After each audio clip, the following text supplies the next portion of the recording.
and welcome to a half hour that will not only change your life, but the lives of tens of thousands of people all over the world. Today we're going to share with you the incredible impact that the Flying Hospital has had on the Central American country of El Salvador. That's right, Gary. The Flying Hospital is a one-of-a-kind facility that is literally changing the concept of medical missions. The L-1011 wide-body jet has been converted into a fully equipped hospital, complete with an eyes, ears, nose, and throat station, an operating room with 3 tables, pre-op and post-op recovery areas, and even a pharmacy right on board. The plane has just returned from its very first trip to El Salvador. Dr. Williams, you were there in El Salvador. Tell us about the trip. It was just really an incredible trip. We took down about 135 volunteers and healthcare professionals. We saw almost 7,000 patients, 187 surgeries that really changed the lives of those individuals. It was incredible to see children whose eyes were crossed now being able to see straight. It was just really tremendous. And those that had cataracts to now be able to see. It was just a wonderful experience. And the great thing about it is that with the Flying Hospital, you were able to touch lives that you could never have done so before. Catherine Ford, the Flying Hospital correspondent, has been down in El Salvador. Let's get a special report from her.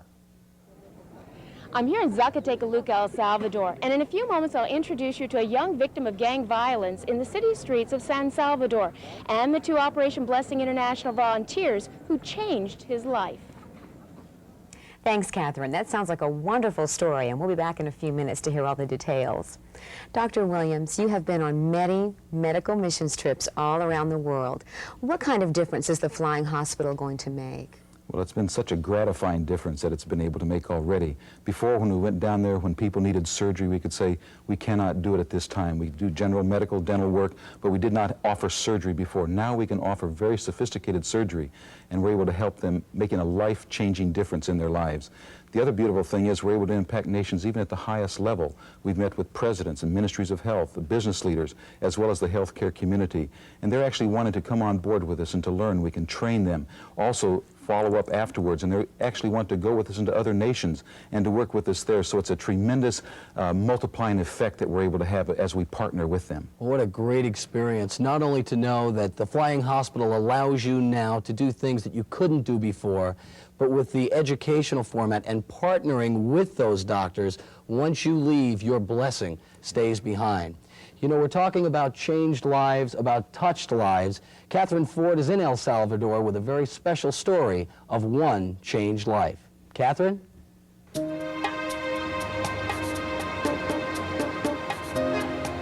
They come here from Sierra Verde, Cotepeque, and dozens of other villages in El Salvador. Some are suffering from disease or blinded by cataracts. Many bear the scars of a brutal war which raged in their country 12 long years.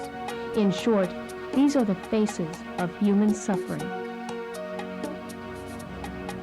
Today, they're here outside the gates of Santa Teresa Hospital in Zacatecoluca, nearly 1,500 of the nation's poor in all. They've come to see the doctors of Operation Blessing International, who offer a special kind of treatment, medicine for the body, spiritual healing for the soul. Many had prayed for years that God would restore their bodies, maybe send an angel or 2 to heal them. No one could have imagined that he would send 100 angels on an L-1011 wide-body jet.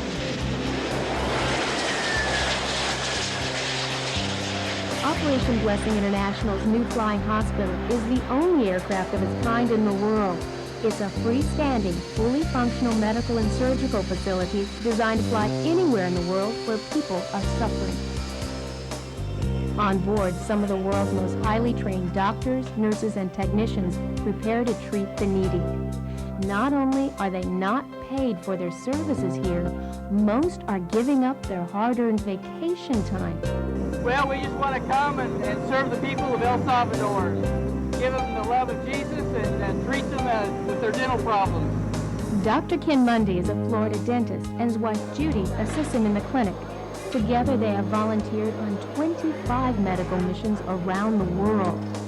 Been to El Salvador 3 times, in Honduras, Guatemala, Panama, down into Chile and the Amazon, Ecuador. We've been in Asia, in Vietnam, and the Philippines. We recently just returned from the West Bank of Israel. We've been to Russia, Romania, all over the world. God has just sent us everywhere. Ken and Judy, I'm just kind of curious, how do you leave your home, your business, your children? How do you leave all of that and go on these missions trips? When we first went, it was just like a week at a time, and then God said, go 2 weeks, and we started going 2 weeks, and now we're gone about 2.5 months a year. And what we have found that every time we go, God takes care of the practice. He takes care of the home. He takes care of the family. In fact, from an income standpoint, the more that I go, the more God blesses us. I mean, it's part of the sowing and reaping that He talks about in His Word, that we sow His Word in the mission field and we reap the benefit back in our practice, that He gives us the income that we need to survive, to live on, and be able to go again. Well, you've been here in El Salvador for 2 weeks. What's been your best experience of the trip? Well, the people, for one. I mean, the Salvadorans are just beautiful people, and they're very polite, and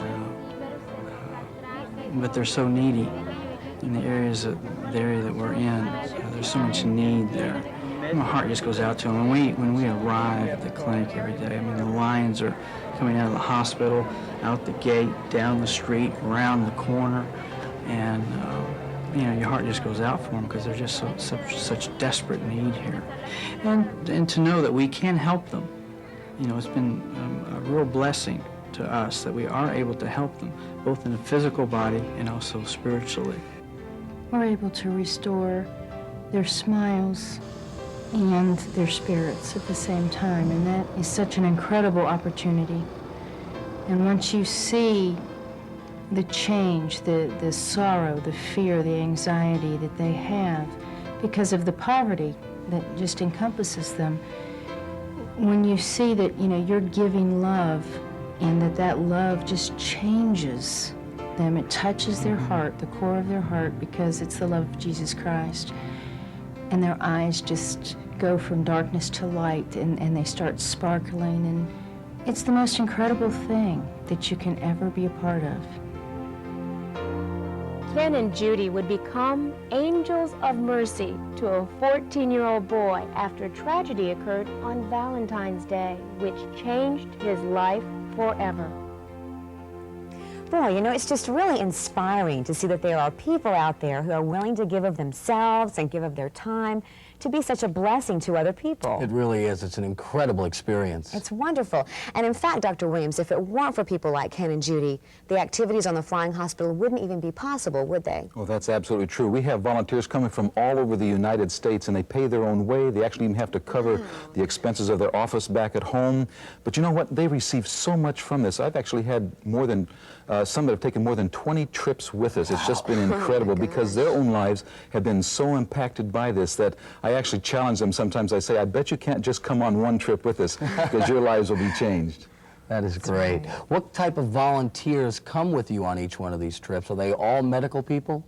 Well, no, probably 20% of the people are non-medical that come along with us as well. But in the medical specialties, we need many different areas of surgery, such as ophthalmology, general surgery, orthopedists, plastic surgeons, ear, nose, and throat specialists. We also need many nurses that have surgical specialties as well, and pre- and post-operative nursing as well, that need to come with us. But we also do general medical dental clinic outside of the hospital, and we need folks in those areas too. So your volunteers, in addition to being on the Flying Hospital, they actually go into the interiors of the different cities? That's right, and that's why we're able to treat up to 7,000 to 10,000 patients on every trip that we go. And one of the neat things is that we're able to have actually truly international teams. Just like the El Salvadorans are going to be joining us down in Panama, we actually have Finns that want to join us in Russia. We also have Filipinos that want to join us in Southeast Asia. So we really are going to be having international teams.